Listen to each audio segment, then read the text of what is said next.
Hello, everyone, and thank you for joining us on today's webinar, your 5-step guide to turbocharging learner engagement and driving business impact. I'm David Wentworth. I'm the Principal Learning Analyst here at Brandon Hall Group, and I am joined today by Juliette Denny, who is the Founder and Managing Director for Growth Engineering, as well as Andrew Bouchard, who is the U.S. Business Development Manager at Growth Engineering. Juliette has been at the helm of Growth Engineering since founding it in 2004. She's made it her mission to wage war on dull online learning. To do this, she takes a research-backed approach to creating engaging learning technology solutions. She's a pioneer and expert when it comes to applying game mechanics, social functionality, and epic meaning to online learning solutions. She's also spoken to audiences across the globe about the power of learner engagement and the secret behind learning technology solutions that drive real business impact. Andrew has an unrivaled passion for gamification and learning. Before joining Growth Engineering, he worked as a sales account manager for Game Effective, which is now Centrical, and performance manager for Red Ventures. He now focuses his time and effort on supporting organizations in achieving their learning goals and creating a high-performance learning culture. I would also like to extend a thank you to Growth Engineering for sponsoring today's webinar. Growth Engineering are research-backed learning experts founded in 2004. They are passionate about creating engaging learning technology solutions that result in meaningful business impact. They are laser focused on making learning more fun and engaging to help encourage learners to change their behavior, improve their performance, and unleash their inner superheroes. Their learning solutions have helped companies like L'Oreal, HP, BT, the World Health Organization, the Financial Times, Lululemon, and many others get a better return on their training investment. Over the years, they have also collected more than 90 different awards and accolades, including numerous gold Brandon Hall Awards. So congratulations on that. I also want to share a little bit about Brandon Hall Group, if you're not familiar. We are a research and analyst firm that empowers excellence in organizations around the world through our research and tools. Our vision is to inspire a better workplace experience. We have world-class research, data, and expertise across all areas and human capital management. And we also have some currently open surveys that we would invite you to take part in. They include diversity and inclusion, part 1, which is benchmarking, diversity and inclusion, part 2, around what is changing. We've got one on performance management, as well as one on talent management maturity. And we'd love to hear from you. In exchange for participation, you could receive the gift cards, free research, reports, and more. So to participate, please visit the website, www.brandonhall.com, and click on Open Surveys. A little bit of housekeeping before we get started. The presentation is being recorded. The playback will be provided to everyone within 24 hours of the webinar in a follow-up email. And if you'd like to ask a question, please do so by typing it into the question box for us, and we'll keep an eye on those. And if you'd like to download a copy of the presentation right now, it's available in the handouts section there. And as for that question box, feel free at any time to ask questions. I'll be keeping an eye on that as we go through, and I'll try to ask any relevant questions in real time. But we'll also save a little bit of time at the end for anything that we may have missed. So with all of that, let's go ahead and get started. So here is our agenda, or as it's known for today, the battle plan. And we're going to go over a few things. We're going to first talk about what's wrong. What's the problem with learning tech currently? And what's missing from the mix in that learning experience. We'll talk a little bit about what we know about learning theory. And then using that as a launching pad, we'll get into that 5-step learning guide that is referenced in the title. And we'll also share a couple of success stories from companies that do the very things that we're going to be talking about. And of course, we'll have some, as I mentioned, Q&A time at the end to wrap up. So to get started, let's talk about the problem. What is the challenge? And Juliette, you shared this stat with us here, the fact that only 8% of CEOs say that they see meaningful business impact from their L&D program. Let's talk a little bit more about the challenge here around the technology solutions and the fact that they're not having an impact.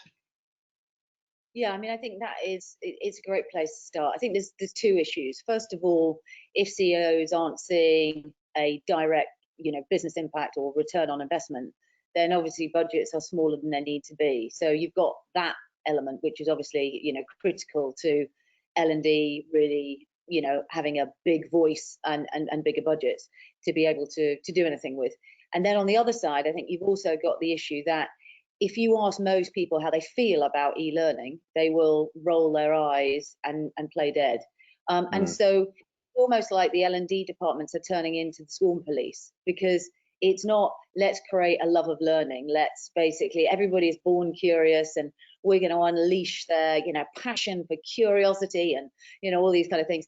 It's not, it's, have you done your e-learning? Because if you haven't, here's the school, it basically shows that your department, hasn't done their X, Y, Z. And the problem is that you can't take new knowledge and new behavior on if that's the mindset. So it's almost like a double issue, Right. On the one hand, failing because, ultimately the learners don't seem to be inspired. I don't know what your research says or what are your thoughts, but.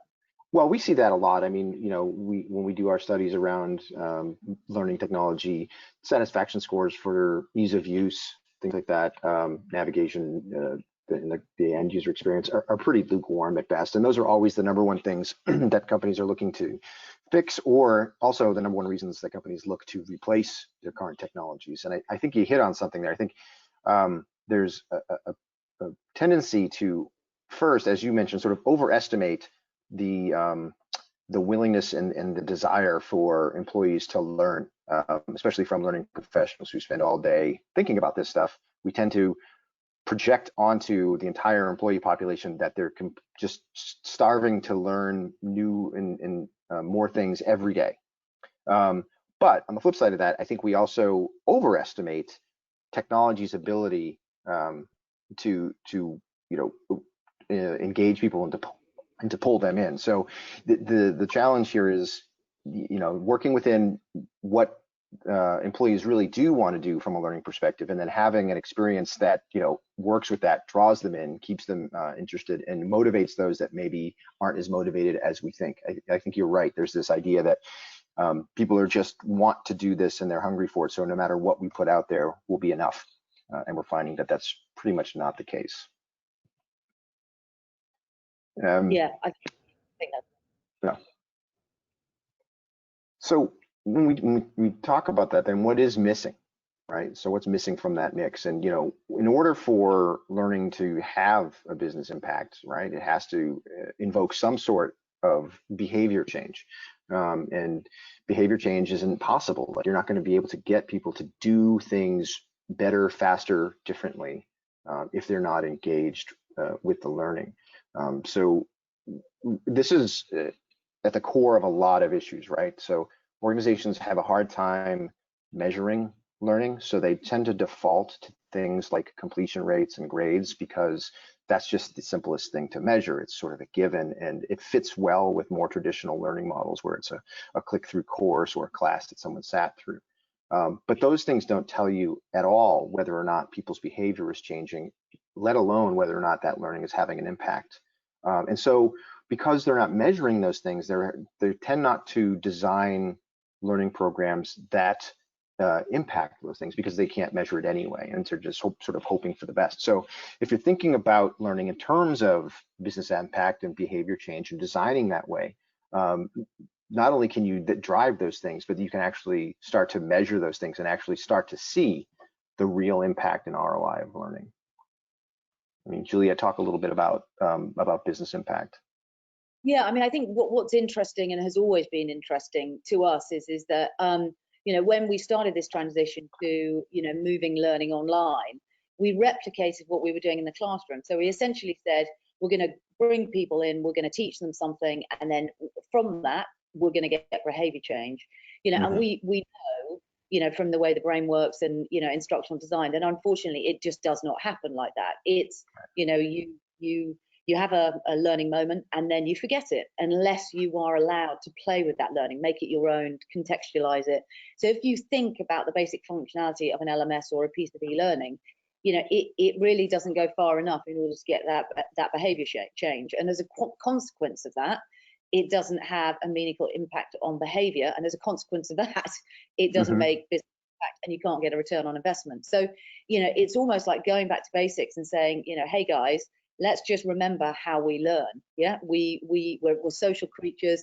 There are lots of different elements that we have to put in place in order to transform, the landscape.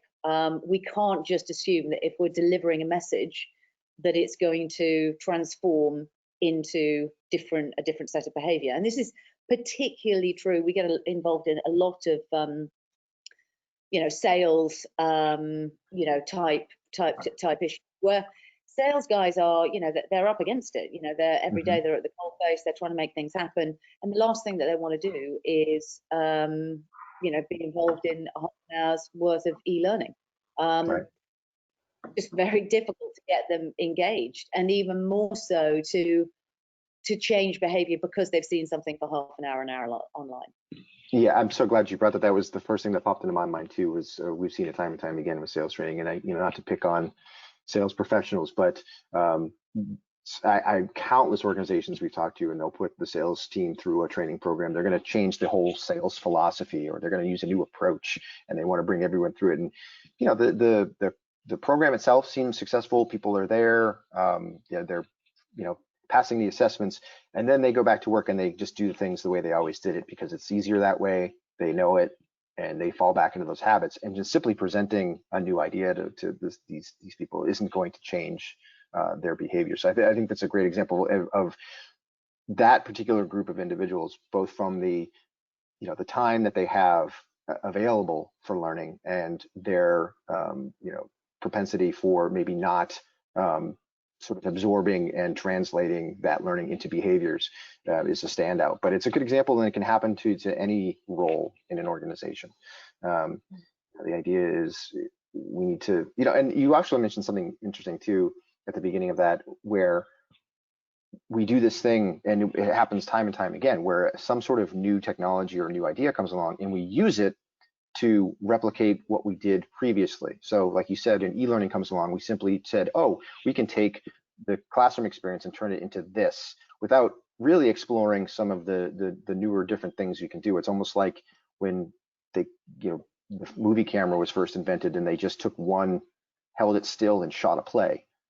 Instead of exploring all of the different things that you could do now that you could record something, it was simply just a recording of a play. So, now that we have so much different technology and so many different options available to us, it's important to start to explore not just, okay, how can we use this to recreate that last learning experience, but what can we do, moving forward to do differently. Yeah, exactly. And I think from an organizational point of view, we speak to a lot of organizations that are looking for specific features, but actually once you start digging down onto the feature list, you're like, so how is this going to, at what point of the learning path is this important? And how does it, map on to, the way we learn and, inspiring curiosity of learners?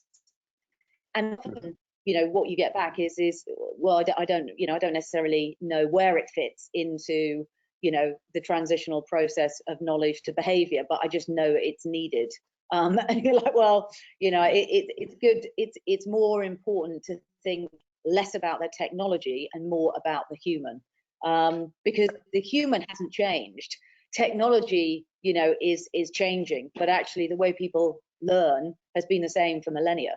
Right. And my feeling is that we really need to in order to make the right decisions over the technology we use, we really need to understand how people learn. And if we understand how people learn, we're more likely to adopt the right solutions in order to basically meet that that business requirement. Yeah, like I think you're spot on in that, in the past, technology sort of dictated how we learn because there was only so much that available to us, and so we had to adapt the learning experience to fit whatever technology was available to us at the time.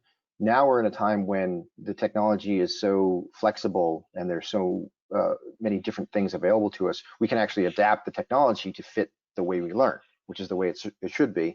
And organizations need to start thinking about that and let the learner and the learner experience and what's going to change behaviors, let that drive the technology decisions rather than, hey, here's the technology we have, make something that fits with that. Yeah, the interesting thing is there's not a correlation between organizations that have a high impact learning culture and the amount they spend on technology. Yeah. That there's a correlation. So, if you have the latest and greatest everything, that doesn't necessarily mean that you're going to have an impact on behavior.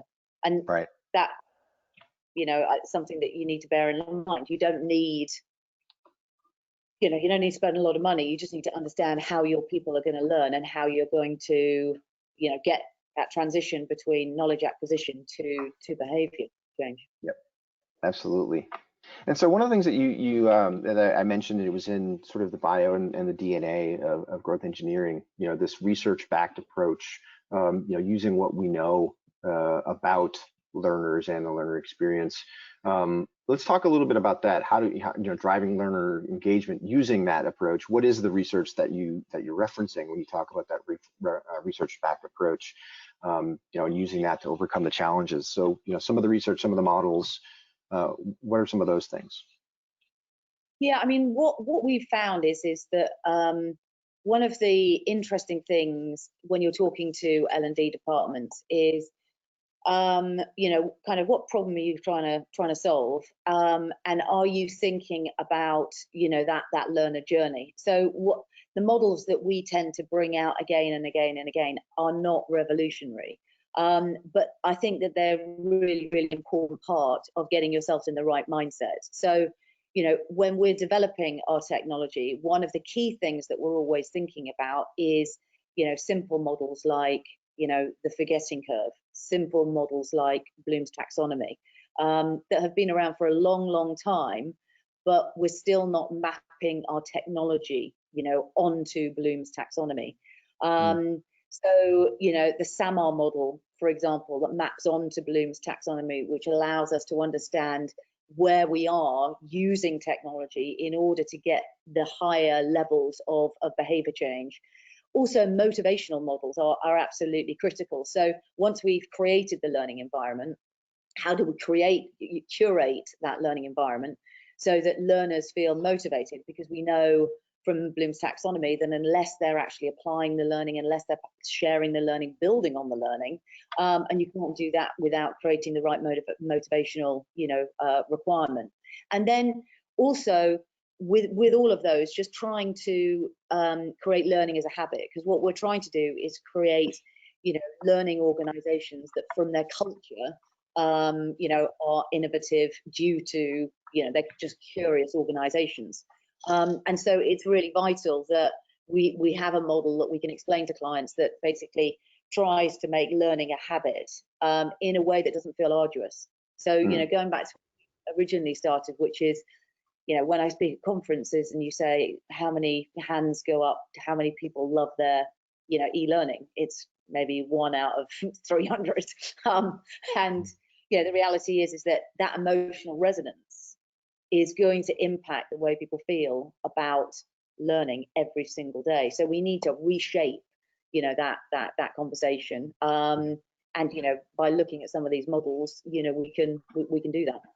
Yeah, and I like, when you mentioned learning as a habit, I think it's incredibly important to think about this, because we talk about it in other ways as well. The idea of learning in the flow of work as well, and really what we're talking about is this idea that we have to change that outlook on learning that a lot of the workforce has, that learning is something separate from their job, where I'm at work, I'm doing my job, I need to stop my job, take some learning, and then come back to my job.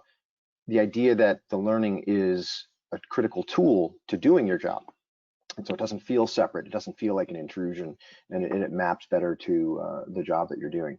So you mentioned a few of the models and concepts that you talk about in the way you approach learning. So let's talk about a couple of them. And for those of you who are not familiar with the forgetting curve, this has been around since the 1800s, but the idea remains the same, in that if given a formalized learning experience, as soon as that's over, the moment that finishes, you have about 100% retention, right? So if someone's in a class and you give them an assessment right at that moment, chances are they're going to do really well on that assessment. But give them a few days, and it turns out they're going to forget close to 80% of what was delivered in that environment if it's not brought back to them. So and some of the models vary, but it can be pretty staggering if you think about what goes into creating some of these formalized learning events, and think about the retention rate as your return on that. It's pretty low. Yeah, and I think just going back to that, pre-COVID, one of the reasons why people used to love training is for the social aspect after it. So when I first started my career, a big part of it was, you used to go to, a training conference, meet all your friends that you might have not seen for a while. You didn't really remember that much that went on during the day. It was all about the evening activity. And I think that the forgetting curve is a healthy reminder. I mean, I know there's a lot of criticism for the forgetting curve in terms of, the empirical evidence. There wasn't a huge amount of empirical evidence and the way it was, but I think it's commonsensical. That from a personal point of view. And I think the issue is that this is not a holistic view of how you get behavior change, but it does just reinforce, exactly as you said, David, that we really do need to think about these moment in time, elements to training. If you're trying to teach a new skill, or you're trying to set, a new set of behaviors, it just cannot be a moment in time. It just won't work. And it's almost like we just need to get a big red pen and just scrape that whole concept or idea out of any L&D department, because it has never worked. And the reality is that one moment in time will not change behavior, unless it's something so high impact, which, as we know, learning about a new product or learning about new sales skill is often not, it doesn't have enough emotional resonance to actually make that massive behavior change. Yeah. So yeah, I think the forgetting curve it's flawed, it's not holistic. However, it's a good starting point just to say, look, what are you doing about after the event? Right. And it's valid in the sense that if you think of the way a lot of organizations have been delivering learning, they typically do this. They front load everybody with everything they think they need to know to do their job, and then send them on their way to do the job. Meanwhile, some of the things that are in that they learned, they might not need right away. They might not need very frequently, but they need it throughout the course of doing their job. And so by front loading them and giving no backup, no supplementation, no reinforcement, to expect people to recall what they need when they need it is a pretty big ask. And I think that's why we've seen such poor results from learning, especially in these more traditional models. Yeah. So the next challenge that we talked about, we talked a little bit about Bloom's taxonomy, and I know people are definitely familiar with that, but let's just talk about it a little bit anyway for those that aren't, and also just to put it into context. But the idea is that we just fail to focus on the behavior change. So talk a little bit more about how you use Bloom's taxonomy. Yeah, I mean, Bloom's taxonomy, as you so rightly say, David, most L&D professionals are very, well aware of what Bloom's taxonomy is. But I think if we, map on what we actually do as learning technology departments or L&D departments, we really focus on the maximum is maybe the first 3 steps. And then we rely on the rest of the organization, line managers, coaches, to basically do the rest of it, or we just simply forget. Yeah. So when it comes to analyzing, so a good example, would be, right, you've done something on, objection handling. What are we doing about getting our salespeople to share problems that they've encountered and how they've answered those objections, and to brainstorm those ongoing? Yeah. What are we doing in terms of, building on that knowledge base in order to create, new solutions to problems?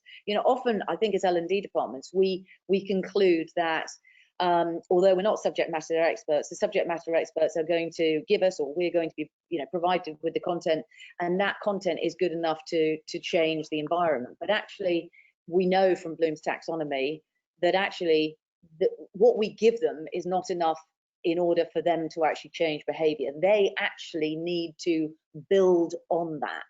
They need to, cogitate and ruminate, about that information in their own way, in their own context, in order to, display that behavior. And I think, although there is a lot of functionality, social functionality, on some platforms, they're not focused in a way that is basically taking the baton from the initial knowledge and then passing it to, further elements of Bloom's taxonomy. So you know, I feel like Bloom's taxonomy is one of those things that everybody sort of remembers in the back of their minds, but they're not really thinking about how they're going to get that impact. And one of the things that we try to do with our solutions is really backload it. So, you know, case study that we're going to talk about a bit later on, you know, we took the baton from another company who had, you know, delivered the training, you know, very traditional sort of e-learning. And of course, the sales guys didn't want to go on it. You know, they just sort of refused to go on it. So we took the baton from, you know, the understand element and then moved up that curve. So I think you can even make a behavior change if you don't necessarily, you know, if you don't necessarily, because people seek out information if they're curious enough.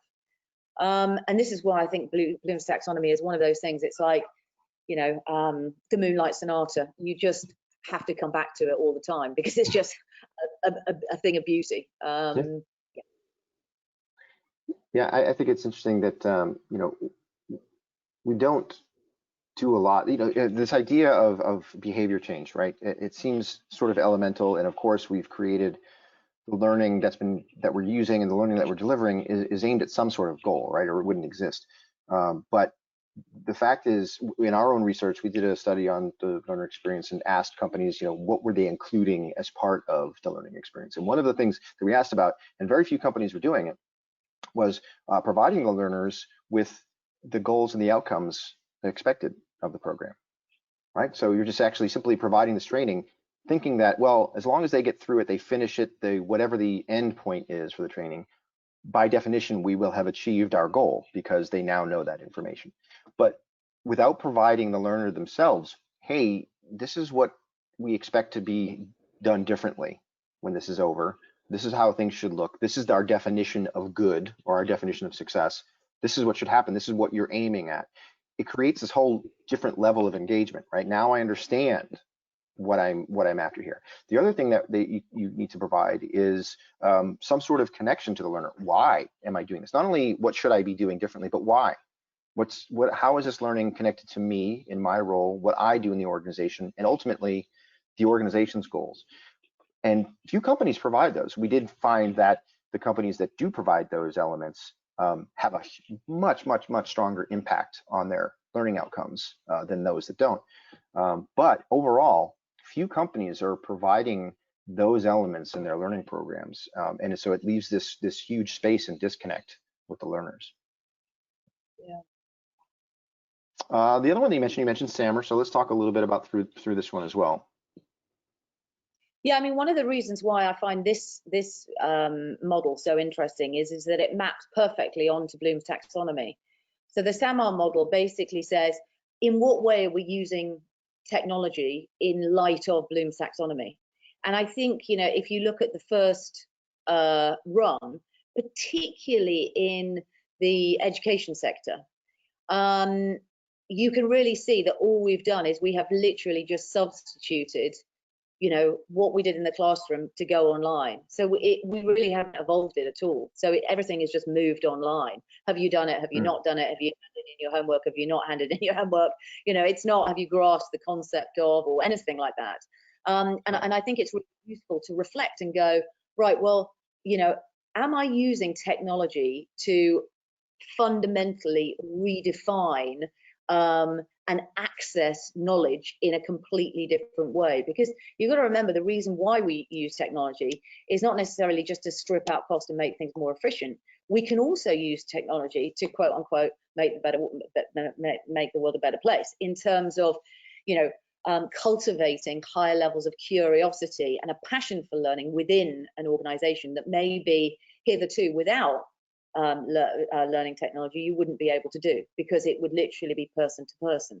So we have to imagine, you know, a redefined learning sphere when we're giving the opportunity of tech transformation. And I don't think that we're doing that, particularly not in schools. So, you know, the level and the quality of technology in schools is not really there. I mean, it's certainly not, redefining the way we see things. If you think about an experience and a use of technology in, let's say, a museum where they can do incredible things, they've got interactive maps, you can, take skeletons apart, you can do all sorts of cool things. Well, that is technology at its best. That is technology really redefining not only the way we're learning, but also the impact of what we're learning. So we want to do it more. And I think that we need to, look at what we've got in our technology stack and say, are we actually just doing exactly what we were doing and making little or no impact? And the reality is that, going back to the slide we were talking about before, if CEOs are seeing very little business impact, then ultimately there are questions to be asked. Right. And I think it's important to note that, any progress on these steps or the ladder, so to speak, is good. Right. So, I know that it can be difficult if you start to think of everything. Well, any technology decision we make, we have to be redefining, how we do things. Ultimately, that's a great goal. But I think progress is important too, simply because we're so far stuck on the first rung, or even in some cases not on that first rung yet. Yeah, and I think just building on that, the reality is that learning development people, this is a whole new world where learning development meets tech. And I think sometimes the tech is just really, really scary. It's like, well, I'm an L&D person and now I'm moving into this tech world and I'm having to learn a whole lot, and even vice versa. I'm a tech person. I've been in tech for a while. I know all about tech. What do you mean by learning and development? It's like two worlds collide. Yeah, it's interesting. It's interesting. Mm-hmm. So another challenge that we had that we wanted to discuss a little bit is about motivating learners, and we hear this a lot. How do we get people? We can talk all we want about making the learning easier to find, easy to navigate, making it engaging, but what are we doing to drive the learners forward? And so, we can see here some of the theory that you guys use in your approach tells you about autonomy and competence and relatedness to be driven to act, and we've seen that in our own research. I mentioned about the relatedness. What's in it for me, I think, is the way I sort of describe it. And for a long time, that phrase seems to be a negative, but the reality is we need to think in those terms when we think of our learners. They want to know what's in it for me, not in the sense that it has to be about them, but the fact of the matter is they need to feel some sort of connection to what it is that they're doing. They want to know why. And so start to think about it from that perspective, and then you can start to work on that motivation piece. Yeah, I mean, I think the motivation of learners is really, really important, because, you can't push somebody towards learning. The scorn police, way of doing just doesn't make business impact, right? So we need to redefine our relationship, as L&D people. We need to cast off the cape of, being a bad guy, and basically try and reinvent ourselves as, the people that are able to create a space for curiosity to thrive. And so motivating learners, it's really important to understand how we do that. And it's not a one-way conversation. That's the bottom line. It's not about L&D delivering stuff out and it works. Unfortunately, that is the seed. In order to get the seed to grow into an oak tree, what we have to have is we have to have a community for that learner to express, explore the learning, in order for them to become self-led learners. And so if we don't give them that learning community, and as you said, David, that roadmap to application, that roadmap to being allowed to be curious about the knowledge, make mistakes about the knowledge, we're not going to get people in the organization to become subject matter experts. We're not going to get that person that's maybe a high star but doesn't have enough knowledge to actually move through the organization. And that's really what we need to get to. And we have to provide that platform in order to motivate learners. It is about having a conversation and getting them to pick up the baton. And this model, Ryan and DC, self-determination theory, it's just so simple. And as soon as you put out a model like this, everyone goes, yeah, actually, you know what? I do need to know I can, have a voice. I do need to share it with my fellow colleagues to understand if I'm, determining, this in the right way. And you know what? I have got an opinion on it now. You can just go through the cycle yourself. And if we haven't got that ability to apply this on our learning technology, then we're not going to be able to climb up Bloom's taxonomy's ladder. Right. Exactly. And so the next step, obviously, from moving from motivation, once we've sort of thought through that, and we referenced it earlier, but the idea of moving from that motivation now to habit, right? So as opposed to it's sort of getting over the inertia. The motivation is to get things moving, and then the habit is to sustain it and keep moving it forward. So talk a little bit about the hook model, if you would. Yeah, I mean, I think the hook model is Neo Yao, developed this model, and it was really to do with social media, not necessarily to do with learning, but it applies so well. And really what it is when we find something that is difficult or hard to do, we need to be rewarded for it. So if we think about the transition of, let's say, a person for the first time going on to a new LMS or a new CRM or whatever it might be, they're going to be feeling apprehensive. There's not many people who go, oh, I'm so delighted we're rolling out a massive, very enterprise platform. I'm so delighted. And so what we need to do is we need to basically reward them in a way that excites and delights them, so that they will be motivated to make that investment and carry on. And so, we use this when we're talking about initially opening a platform. So how are we going to make the learners smile? How are we going to make them want to, become part of a community before we give them something harder to do? But also, if you're doing a large, chunk of learning, so let's say you're doing something like onboarding or whatever it might be, we need to have constant elements of that sort of variable reward, that pleasure element. So this is about making things go in bite-sized chunks, so you get a feeling of that you've done something, but also visual rewards, so showing that you've actually done something, like it could be a badge, it could be XP, it could be a myriad of different things, but just so that you can show progress and you can see very clearly the investment you've made and what you've got out of it.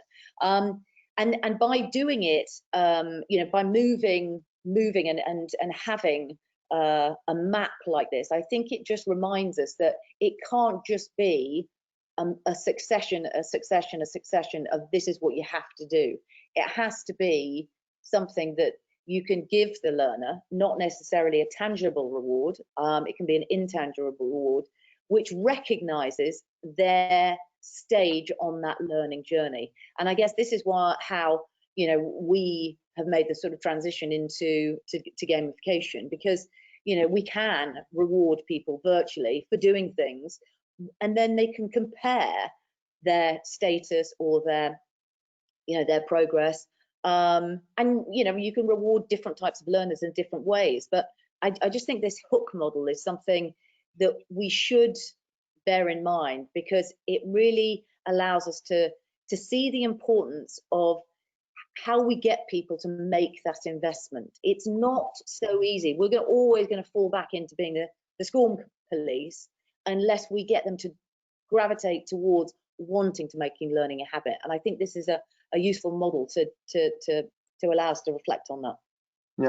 Yeah, and you mentioned getting into the gamification. I think if a lot of times we talk about this sort of thing, this motivation and the reward and the gamification, and learning professionals have a hard time thinking about how they're going to apply that in their environment, or that it seems corny or hokey, and that's just not going to work in this sort of environment. A learning, it doesn't apply. But the reality is, like, it's built off of a very basic concept. And so think of if any of you on the call today have ever played any sort of mobile phone game, anything that you can find in the App Store or Google Play, what have you, and you've played any of these games that are available, typically the free ones, they're all simply based on this very basic principle, in that you do the task and it's somewhat entertaining, but there's this leveling up, and there are these rewards that come, that vary, that grow as you progress, and then there's leaderboards and there's social elements, you can share it. these games are insanely successful, the number of downloads and the fact that they can also encourage people to sort of spend money to sort of get those rewards and move forward. That's their business model. But beneath that is just this very simple approach to motivating people to keep coming back and to participate so that they can get these rewards and these things going. So if you just take that very basic concept and then apply it to something much more valuable like development and your job and your career, you know, there's a huge amount of potential there. Right. So, yeah. Where we wanted to go from there. I'm sorry, did you want to add something, Juliet? I'm sorry. No, I was just going to, it's interesting, isn't it, how gamification is, you know, it's sort of gone up and down and up and down in terms of how fashionable or not fashionable it is. And, you know, one of the that, you know, I'm often reminded of is that, you know, we use gamification because we know it works, not only from our experience, but we know it works from a sort of, you know, cognitive point of view, you know, because it maps on to how, you know, we work as humans. The reality is that, you know, gamification is one of those things that it really has a draw for us because it appeals to our limbic brain, not to our neocortex. So we can't help but get involved. I think it's not the fact that gamification in itself is negative. It's how it's applied. I think that's it. It's how it's delivered, right? If it's kind of out of the box, if it's a canned one size fits all, 9 out of 10 times it's going to fall flat because it's not really geared towards one, the unique learner, or two, the unique ecosystem that it's presented in, right? You know, looking back at any game, you have a start and a finish, and it's going to take you on this journey, on this path from novice to proficient, and then proficient to expert by stacking these skills. And at the end of this journey, at the end of this narrative, this theme, this underlying driver, you have a very, very complex array of skills. But to combat that forgetting curve, in order to progress, you're still going to need all those fundamental and intermediary skills that you've picked up along the way.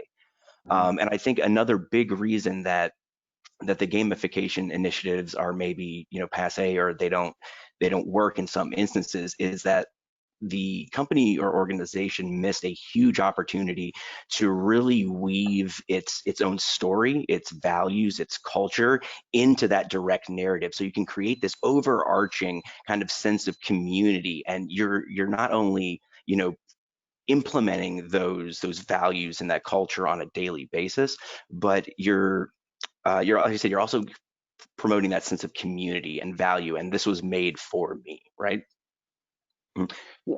Yeah, I agree. And I think that the challenge is, and you guys are doing a great job of sort of explaining, and that, you know, I think Andrew, your example in the beginning is perfect, that the idea of a game, I think it falls flat on a lot of ears from learning leaders, because they just imagine an actual sort of video game. And I think a lot of the ones they've seen seem very hokey and don't really have much point to them. What we're really talking about is, and it's an important distinction, is the gamification. Now, it can still be a game, but it has to have the elements of it. It's got to be the motivation, the drive to advance. All of those things have to work together.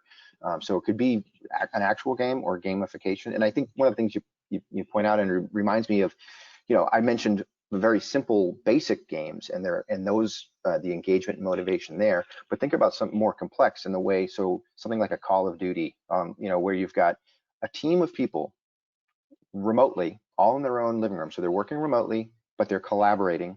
They're trying to get to an end goal. They're trying to achieve a goal. And along the way, they sometimes fail. And if they fail, they go back to a point and they try again, working off of what they learned by failing the first time until they achieve that goal. Now, isn't that really learning in a nutshell? I mean, isn't that how Absolutely, organizations 100%. And right. And you hit it on the head with, they keep coming back, right? I'm a video gamer. I have no shame in saying it, but you keep coming back, right? And it's almost mind numbing. But what keeps your engagement and holds that engagement as you're leveling up, when you see the leaderboards, when you see the badges, when you're able to leverage your own knowledge versus that of the group or your own self, where was I?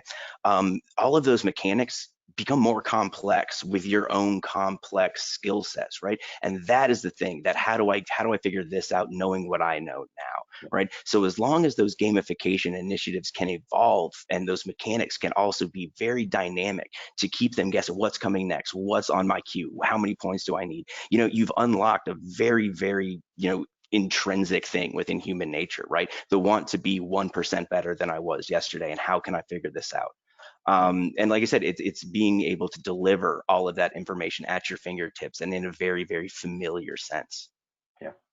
So with gamification as number one on the 5-step list here, we've obviously been talking about it, but share, and Juliet, a little bit on this result here that you've shared with us, this increase in traffic. What's this from? Yeah, I mean, we've been working with clients, you know, focusing on gamification, you know, for a long time now. And one of the things that we are always wanting to do is build on that engagement year after year after year after year. So let's say we start off at getting, you know, 10 minutes worth of, you know, eyeballs a day. You know, what we're looking for is, you know, 15 minutes this time next year, and so forth and so on. And so in order to do that, what we have to do is we have to overlay mechanics. So we might start, you know, with just something very, very simple like badges. Then we might roll over onto XP. Then we might roll over onto battles. Then we might roll over onto battle squads. Then we might roll onto into virtual worlds. Then we might roll onto, you know, streaks, as you're looking at here. The issue is that, you need to keep things fresh, and you need to keep layering on those gaming mechanics. So where, you know, a game of, let's say, tic-tac-toe or noughts and crosses, or whatever you call it, that might remain interesting for a short period of time, but Monopoly or something more complex, because it's got more gaming mechanics, is more interesting for a short period of time.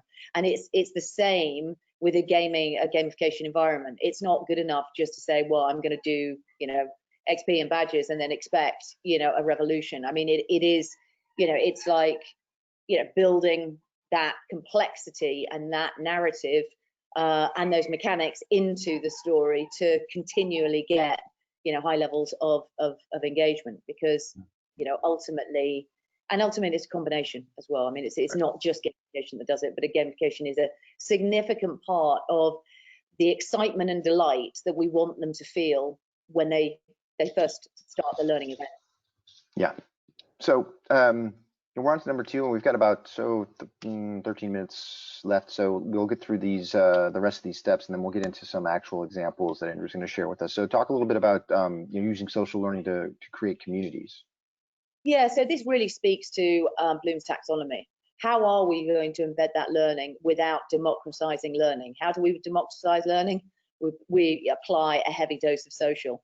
And we speak to a lot of companies that go, you know what, we've got an LMS, and then we use, you know, Facebook for work or Yammer or stuff like that.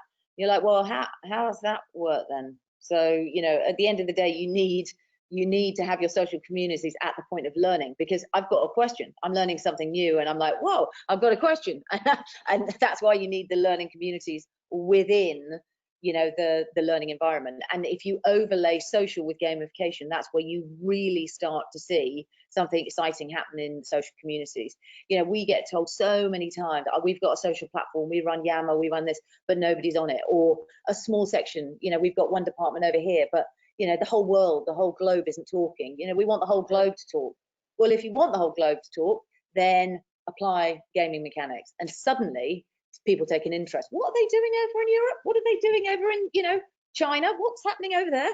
You know, suddenly, because you're on a leaderboard, and participation and, you know, activity is, you know, is visual. And as soon as that happens, and especially interweaving, you know, the gaming mechanics and the XP in with the social. So who's learning, who's talking, who's sharing, who's creating, who's, you know, these are all things that, you know, create a vibrant learning environment. And just going back to that element of democratization of learning, that is absolutely vital. The World Wide Web is available for everybody. I mean, you know, you can pretty much Google everything you want. It's not knowledge acquisition that we need to be concerned about. It's change of behavior. And the only way to do that is, you know, have a proper social foundation. and this piece here that you've got on here about 90% of all workplace learning happens informally, and or you could subscribe to the 70-20-10 model, and that still says that it's that 20%, but I would argue that it's more. The truth is, and it's just like what you were saying, is this is how people are getting things done anyway, right? So this social informal type learning is happening one way or another because people are finding a way to connect, to communicate. Now, if you're making it difficult for them, that's going to be a problem. If you're making it so that the interactions are only happening that one time and then they don't exist anymore, or people are finding the wrong information because they have no other channels to go through, it's important that the technology platform can facilitate this type of social learning collaboration, because it's going to happen, right? People will find a way to connect, because you think about the way people interact with things. You either present them with the information. If they see what they need, good. They don't, they're going to do one of two things. They're either going to search, if there's a search capability, or they're going to ask somebody they know or trust. And learning needs to get more into those second options of being able to return the right search results, and also being that source that people will ask and trust, or being a place where people can find each other and ask each other questions. Yeah, and it's amazing how many organizations use things like WhatsApp. So, all of this learning and training and on-the-job information is just literally leaking out of the organization. Whereas if you can have a situation where you can hold on to these subject matter experts and get them to share their knowledge, again, it's a great way of motivating them within their careers. Yeah. And this is the piece that was brought up in the beginning in your intro, Juliet, and I think it's important that we discuss this a little bit, and I'll let you talk about epic meaning and what is that? I mean, epic meaning for us is really it's a bridge connecting your mission, vision, values to what's happening on your learning platform. So going about, what's in it for me. So let me give you, two examples. Well, one strong example was the work that we did for the World Health Organization. They have a mission to save 3 billion lives in 5 years. So the basic concept was saving lives is about communication, it's about innovation, and it's about, constantly, being able to share best in time information in order to make things happen quicker. So we took that concept and wrapped gamification around it through using XP badges and all of those kind of things. And the basic principle was it looked and felt like, so if you search for My Billion, you can see that it's on the App Store, but it looked very like, looked like World Health Organization, but it was really attaching that sense of belonging and that sense of, it's important for me to get involved. It's important for me to actually move that dial on those 3 billion. And so every time I share a bit of my wisdom, every time I share a bit of my knowledge, every time I see an article that might be useful to somebody in the field, I post it and I share it, and as well as learning the basics. So that was just a great way of a great example of epic meaning. Everything coming together in a way that really, really motivated the individual, to do something for the organization. Right. Yeah, and I think we talked a little bit about that earlier too. The providing that connection to the learner and the learning. So the next step we have on that 5-step list is M-learning. So thinking mobile and making sure that learning is more accessible. We always find that the biggest things with learning, right, is relevancy, which we just talked about, and accessibility. And accessibility means, can I get this learning? And it's a big part of the personalization piece too, right? Personalization isn't just about it being directed at me and my role, but it's also about how and when can I access the learning. That's personal for me too. And so having that mobile option really broadens the horizons of when and where learning is available when people need it. Yeah, I mean, what I would say about mobile learning for us is we've just seen engagement rates go off the roof. So people are now learning on the mobile solution, an average of 24 minutes a day. That is more than they're inside Twitter or Facebook. So our big thing with mobile learning is, how much do you want them to learn and share? So if you want them to learn and share a lot, you have to go mobile first. That's the results of the work that we've done.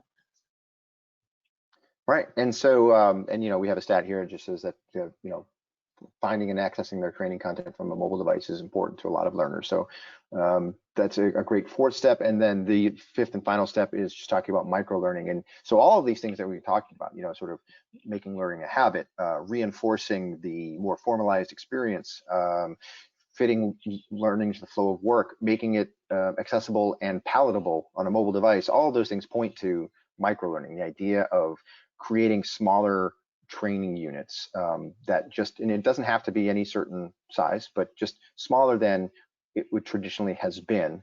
But it has to be small with a purpose. It isn't just simply about making videos shorter.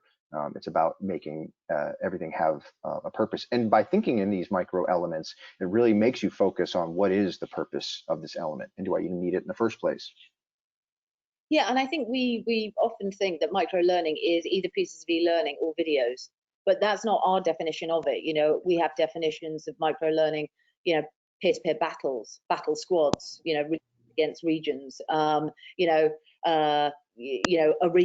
that we put together where people have to submit stuff and then they get points and stuff for what they've submitted. So micro learning is not just videos or small bits of e-learning. It's looking at Bloom's taxonomy and going, right, have I got something that fits micro learning wise throughout the whole gamut of Bloom's taxonomy?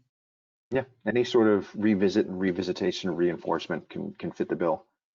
So that is the 5 steps, and we've got them listed here again. But what we wanted to do is actually, Andrew, if you won't mind, I wanted to have you come and share some of the examples of clients of yours that you've helped through this process. Yeah, so we'll let Juliet touch on the L'Oreal ones, Okay, and great. when we get to the HP ones, if we have some time, no problem diving into to what we did with those guys. Yes, I think just very quickly on L'Oreal, what's been amazing is the combination of the epic meaning, i.e. the branding and the love of beauty. So the app is called My Beauty Club. So that's the epic meaning. We have done a huge amount of gamification and social, but the results of the My Beauty Club have been absolutely insane. I mean, as I say, you know, we've got the average time spent on the app is far more than people are spending on Twitter and Facebook every single day. So it just goes to show how important people feel that their job is to them, that they are their social community, and where they think they should be spending the majority of their time is more on a work app. And remember, the people that are using the L'Oreal My Beauty Club, they're not even employed by L'Oreal. That's what's so amazing. And there's no reason why they need to do this learning. But anyway, Andrew, speak to HP. Yeah, so HP was one of those really kind of holistic use cases, right? Kind of implementing all of the challenges and all of kind of the 5 steps that we've been discussing. Because when we implemented them with their sales team, like we said, there's not enough time in the day to move a sales team into a meaningful, impactful training with the time allotted that has to kind of correspond with their goals, their commission. These guys are hungry, right? And even if I learn something, you know, being able to ensure that they're not just regurgitating the information, if they're actually applying these things on a day-to-day basis to, you know, keep the compliance issues, new products, different things like that, or they have large pieces of information that they have to get out quick on the fly. So being able to give a very aggressive sales staff a dynamic mobile tool that implemented the HP story, that implemented their specific sales skills, injected a little bit of competition, we were able to go in from that second step and say, hey, here you go, and they just took off with it, right? Because they have all of those things now. They have the gamification, they have that epic meaning embedded to it, they have that sense of autonomy and ownership, while still reinforcing the knowledge and getting that instant return on that time, right? That investment that they've put into it. So you can see the quick stat there: 84 logins per user, 6.1 micro units compounded per user, and over 19 battles for this. And this was just in the first month. So as I said, it's wrapping all of these 5 things into one and really understanding who that target audience is, that unique ecosystem, and how you can really impact it from a holistic standpoint. Mm-hmm. No, those are great examples of some pretty different groups and audiences, and still applying these principles to them. So I appreciate that. So we do have some time for questions, and maybe a minute or so. We did have a question come in here, and I'll ask you, Andrew, what are people doing when they log into these apps? So some of the things that they're doing, say in that HP example, or Kevin, who asked the question, if you're asking about the L'Oreal example, let me know. But what are some of the things they're doing in these apps? Yeah, so the app has an absolute myriad of different uses, right? It can be used as, to close information gaps. So being able to see what's new, see what the new best practices are, being able to find thought leaders or subject matter experts and being able to see exactly what's going on. How do I solve my problems? But it's meant to be kind of a temperature check. The first thing that you do, you log in and see what's available, right? So really geared toward where this learner is in their tenure, what their role is really going to be dependent on what they're doing that day or that morning in the app. Gotcha. And also the other thing is just building on that. It really depends what the app's for. So we've got a GCSE app, a maths app. And the goal of that is obviously to work through the content. So you're working through the content, and you're in social environment, but essentially it's the teacher that's doing the coaching. It's not really a social environment. Or you've got something like L'Oreal, which is all about applying makeup. So they'll get small tutorials, and then after that it'll be about them uploading videos of actually what their experience are, using the different ranges. So it really depends. It can go either which way. Discovery is also a big one, when we've got these immersive maps where you're asking people to go on a learning journey in order to meet all the people in their organization or meet different departments or whatever it might be. So yeah, you can structure it the way you want. Yeah. Do either of you have any examples you could share of somebody who might be using this for leadership development? We've had people use it for more on the social side for leadership and development. So I would say the World Health Organization was that kind of role. So there were short pieces of, learning for specific skills, but ultimately what they were trying to do is to get people to share their expertise, to stop being in their silos.